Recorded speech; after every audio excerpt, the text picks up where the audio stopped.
Halo guys, perkenalkan nama saya Nurius Mamatu, NIM 17012-092. Saya mahasiswa aktif di Politeknik Negeri Manado, jurusan Teknik Sipil, Program Studi Konstruksi Bangunan Gedung. Saya membuat video ini sebagai salah satu persyaratan untuk memenuhi absensi pada mata kuliah metode penelitian. Pada video kali ini saya akan menjelaskan tinjauan kekuatan dan harga pada konstruksi atap baja ringan dan baja konvensional pada proyek gedung baru Politeknik Negeri Manado. Tidak usah berlama-lama, langsung saja kita ke penjelasannya. Jadi teman-teman, apa sih yang dimaksud dengan atap bangunan?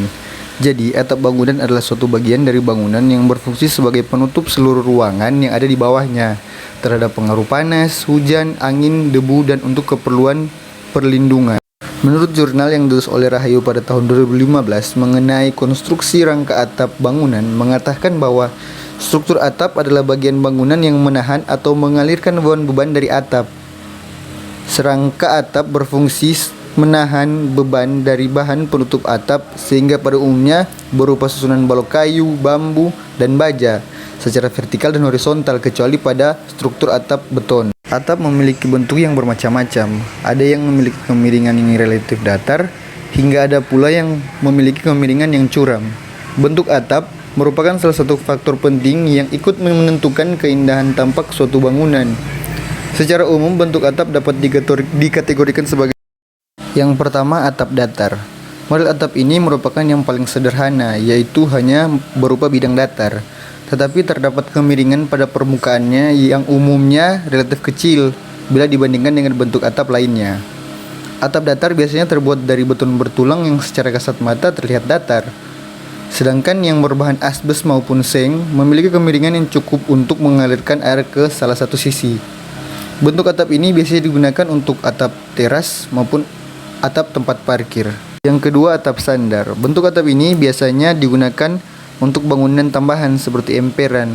Namun kini model atap ini banyak digunakan pada rumah-rumah modern karena modelnya yang simple, sering dimodifikasi sehingga menghasilkan tampilan yang menarik. Yang ketiga, atap pelana.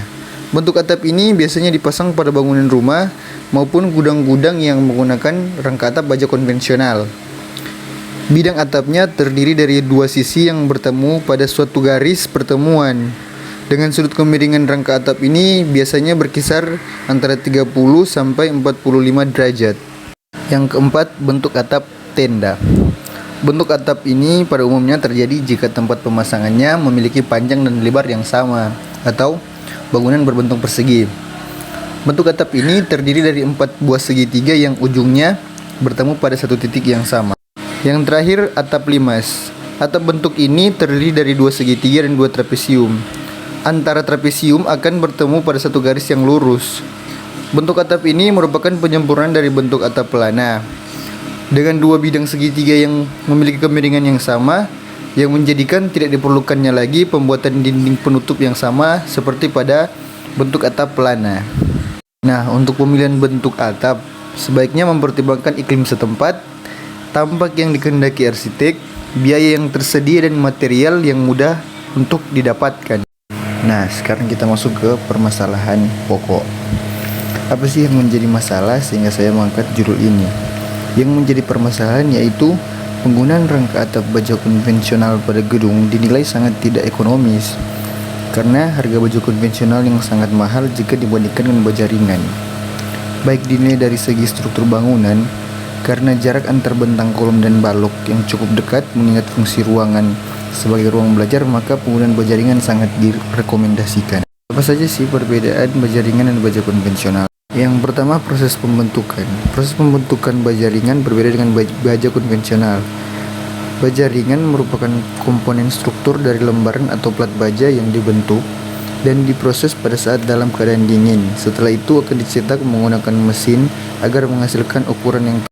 Di sisi lain, baja konvensional diproses sedari masih berwujud cairan atau liquid. Baja konvensional menggunakan suhu yang sangat panas dan kemudian cairan tersebut selanjutnya dituangkan ke dalam cetakan sesuai ukuran-ukuran tertentu untuk ukuran yang lebih presisi. Yang kedua, massa berat. Baja ringan jauh lebih ringan dibanding dengan baja konvensional. Bahkan baja ringan lebih mudah diangkut dan diangkat tukang dan kuli dalam membangun kerangka bangunan. Baja konvensional yang tentunya jauh lebih berat dibandingkan baja ringan seringkali menjadi kendala konstruksi karena massa beratnya yang cukup berat dan sangat merepotkan bagi para pekerja. Yang ketiga, ketebalan. Proses pembentukannya menjadikan baja ringan memiliki ketebalan sekitar 0,4 sampai 1 mm saja. Sedangkan baja konvensional biasanya lebih tebal dari baja ringan dengan ketebalan sekitar lebih dari 14 mm. Yang keempat, waktu penggunaan. Baja ringan memiliki waktu penggunaan yang lebih lama dibandingkan dengan baja konvensional. Hal ini dikarenakan lapisan yang dimiliki oleh baja ringan lebih kuat menahan karat dibandingkan baja konvensional. Yang kelima, kekuatan. Kekuatan antara besi baja ringan dan baja konvensional bisa dibilang cukup jauh. Hal ini dikarenakan komposisi karbon pada baja ringan dan baja konvensional berbeda. Hal inilah yang menyebabkan kekuatan gaya tarik dan kekerasan baja konvensional jauh lebih tinggi dibandingkan kekuatan yang dipunyai oleh baja ringan. Jadi, dalam segi kekuatan, baja konvensional yang menang.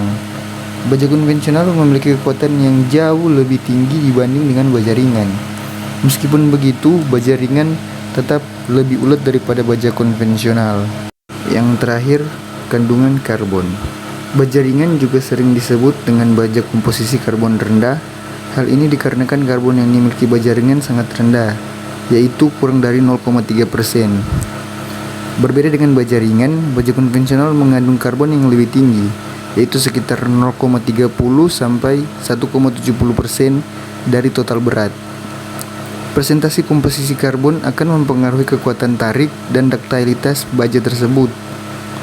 Semakin banyak kandungan karbon, maka tingkatan kekerasan dan kekuatan tarik akan lebih tinggi.